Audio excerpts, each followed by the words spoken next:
muita força, né? Gente, estamos no mês dos povos indígenas e hoje, 19 de abril, é um dia importante para a gente refletir sobre as lutas e as conquistas desta população. E a partir de hoje, o Bom Dia Paraíba exibe uma série de reportagens e eu estou aqui com os repórteres dessas reportagens. Herbert Araújo, meu colega, Ana Beatriz Rocha, minha parceira de Bom Dia. Bom dia, meninos, tudo bem? Bom dia, Denise. Tudo bom? Estou muito feliz aqui de receber vocês. Eu sei que a correria do dia a dia é grande, mas a gente conseguiu trazer eles para cá. Herbert, de onde surgiu a ideia de Olhares Indígenas? Eu acho que surgiu da necessidade da gente fazer um trabalho robusto sobre os povos indígenas da Paraíba. Eu sentia muito essa necessidade. A gente sempre fazia alguma coisa aqui e ali, mas a gente precisava de uma coisa que pudesse, de alguma forma, trazer uma visão mais ampla, mais completa a respeito desses povos. Ana Beatriz Rocha, vocês viajaram bastante, hein? Viajamos muito, Denise. Viajamos para Herbert, mais especificamente. Ele deu conta de conversar com os povos potiguara. Sim. Então, ele foi ao litoral norte da Paraíba, aldeias na Baía da Traição. Eu fui ao litoral sul para conversar com os tabajara, que estão nesse processo de retomada do território, nesse processo de conquista da demarcação das terras. Então, aqui, aquela área do Conde, que é um território histórico tabajara, eles estão retomando agora. E a gente também conversou com povos não aldeados da Paraíba. A gente fez uma reportagem específica só sobre retomada identitária dessas pessoas e quais são os dilemas, né, de se descobrir indígena, por exemplo, depois da já na fase adulta. Eu já quero ver. Bora acompanhar a primeira reportagem? Vamos nessa. Vamos lá.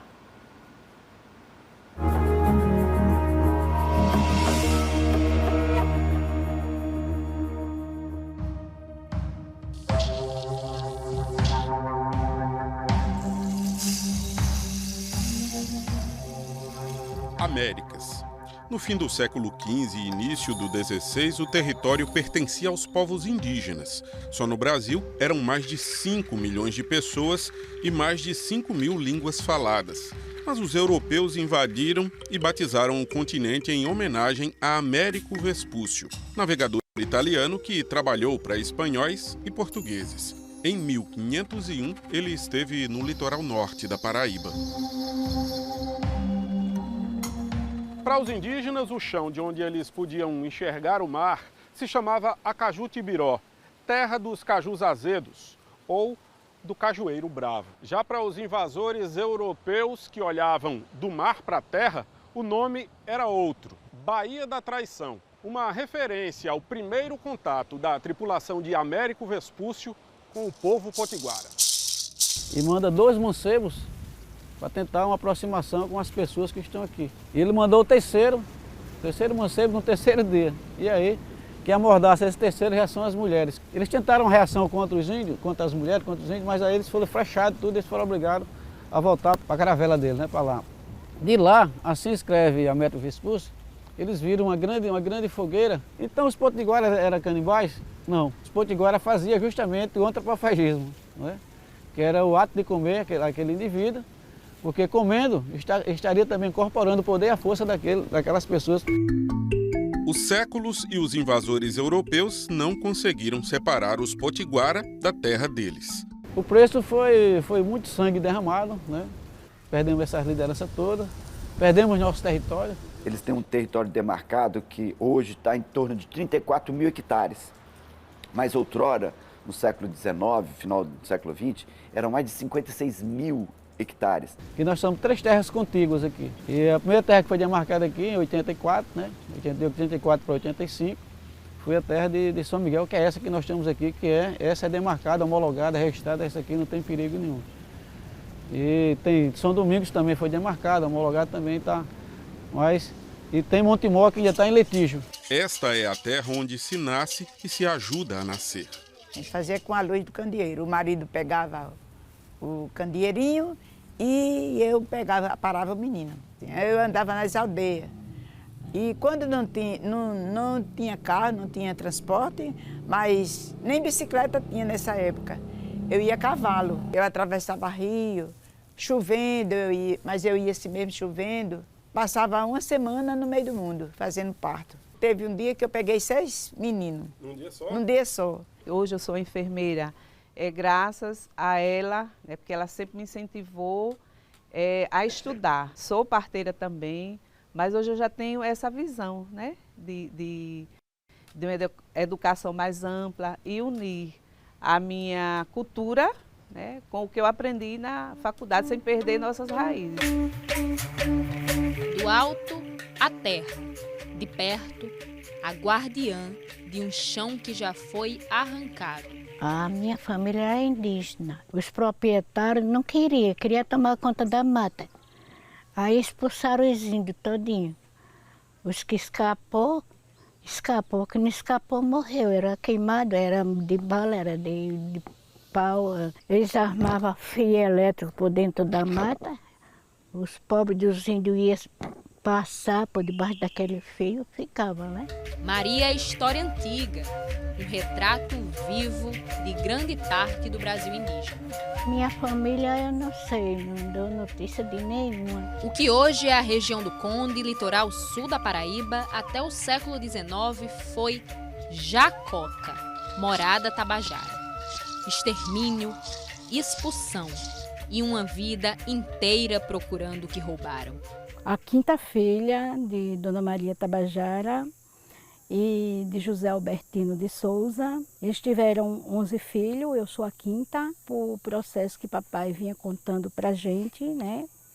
Que mãe era silenciada. Uma história de amor marcada pelo medo. Quem dissesse que era índio, era caçado. Então mãe deixou a gente dentro de um casebrezinho e levou meu irmão mais velho com ela, que era o... E as 4 meninas ficaram dentro desse casebre e ele se escondia aqui dentro da mata. Seu pai? Papai. Ele só ia em casa de madrugada para olhar a gente. A história do povo tabajara está localizada em 3 partes. Primeiro, sua etnohistória, que ele pega de 1573 até 1889, que ele era muito presente no estado da Paraíba. Depois a gente vive o nosso silenciamento de 1889 até comecinho de 2006. E vem o nosso ressurgimento, que é de 2006 até hoje. Meu pai foi perseguido na época, né? Ele foi perseguido pelo administrador e por outros, né? Outras pessoas lá que tinha lá, que meu pai nunca foi de confusão, não foi de briga. Falava assim, muita coisa de indígena não, porque a nossa família já estava tudo separado, tudo distante do outro. Desterrados, separados, tiveram que buscar abrigo. A gente andando por tanto canto, a gente bateu por Recife, por Goiânia, por vários cantos. Um pescador disse que tinha índio na Baía da Traição. Aí ele procurou o responsável pelo barco, né, o mestre do barco, na verdade, e colocou todo mundo dentro desse barco para a Baía da Traição. Descobriram que ali viviam os potiguara, não os tabajara que tanto procuravam.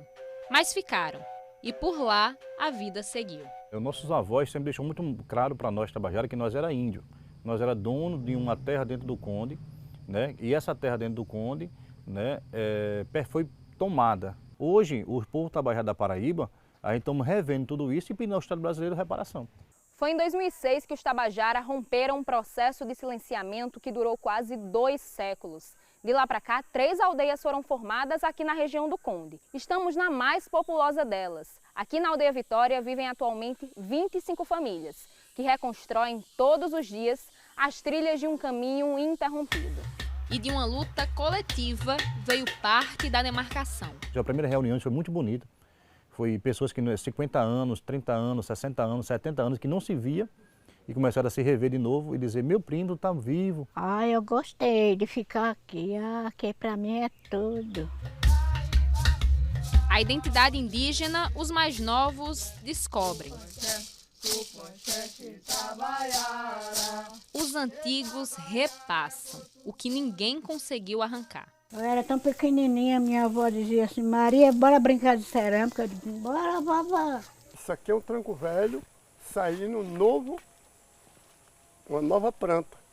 Mesma coisa somos nós, que somos velhos, né? Mas estamos produzindo e temos nossos filhos que estão novos também. Então isso aí torna o tronco velho. E deixando as heranças. Deixando as heranças para os novos.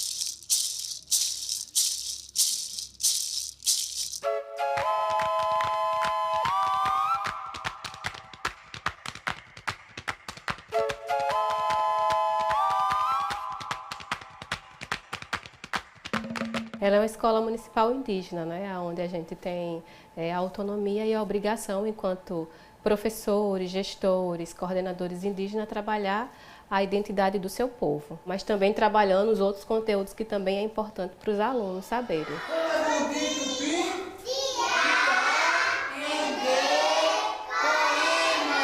Você tem aula de quê? Tupi, português, produção textual, matemática, etnohistória. Vocês também aprendem coisas sobre lendas? Sim. Que lendas? A comadre Florzinha, a mãe da água, lobisomem, saci, pai do mangue e a mula sem cabeça. Eu poderia pegar um professor, digamos, né, um professor que não seja indígena, mas que por alguma forma, através de texto ou livros, tenha conhecido um pouco a experiência dos povos indígenas. Mas quando eu pego um professor que ele é indígena, que ele convive com aquela realidade, ele tem, de uma certa forma, um respeito maior, uma empatia maior.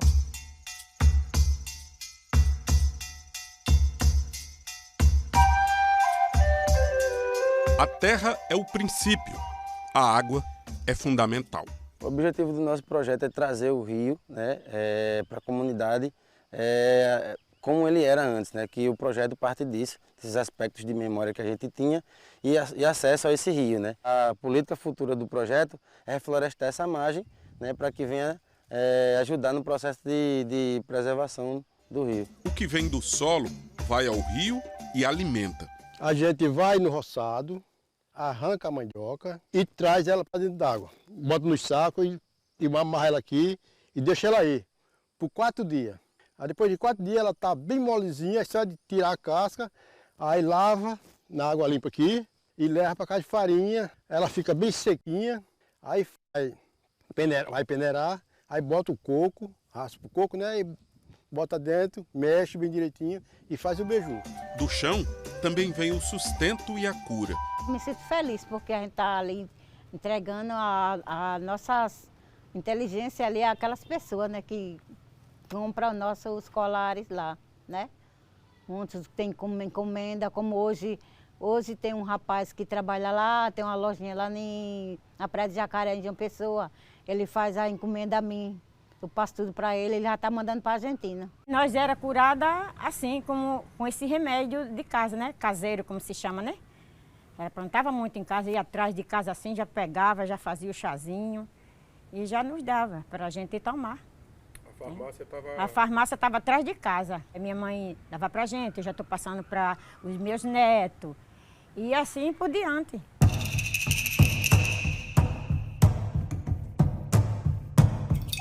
Quando houve a invasão dos europeus aqui no Brasil, foi um processo catastrófico em todos os povos que aqui viviam. A religiosidade que eles tinham. O mundo indígena é povoado por seres encantados que habitam a natureza. Nos rios, nos mares, nas matas, em tudo que é vivo ao redor. As nossas caças também, nossos bichos que compõem essa região, as nossas cabeceiras de água, isso tudo para nós é importante, que é tudo que é de bom que nosso Pai Tupã deixou para nós. Quando eu vou à mata, eu sinto energia, eu sinto força, eu sinto a presença dos meus antepassados, eu vejo algo que vai acontecer no meio do meu povo. Todos nós, indígenas, ele tem um dom, né? Ele tem um dom dado pelo nosso Pai Tupã. Tupã, que significa trovão, é uma das principais entidades do tronco indígena Tupi.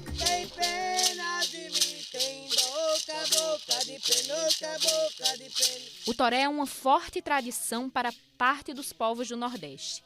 O ritual é a cultura manifestada na dança, no canto, mas principalmente na fé.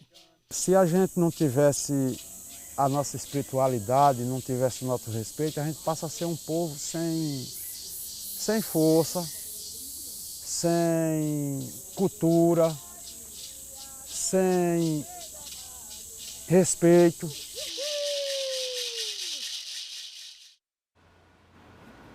Que bom que a gente tem um espaço para falar e para mostrar esses olhares indígenas, né? Herbert, o que veremos amanhã? Amanhã a gente vai falar sobre indígenas que se descobriram tarde, descobriram essa ancestralidade tarde, ou pessoas que já sabiam de sua origem indígena, mas que foram criadas fora do território. Imperdível, né, Ana Beatriz? Imperdível porque é um processo político, sociopolítico, na verdade, é um processo identitário, é um resgate histórico necessário, né, Denise? A gente está falando dos nossos povos originários, dos que deram início ao que a gente entende como Brasil muito antes do processo de invasão, que destituiu deles muitos aspectos.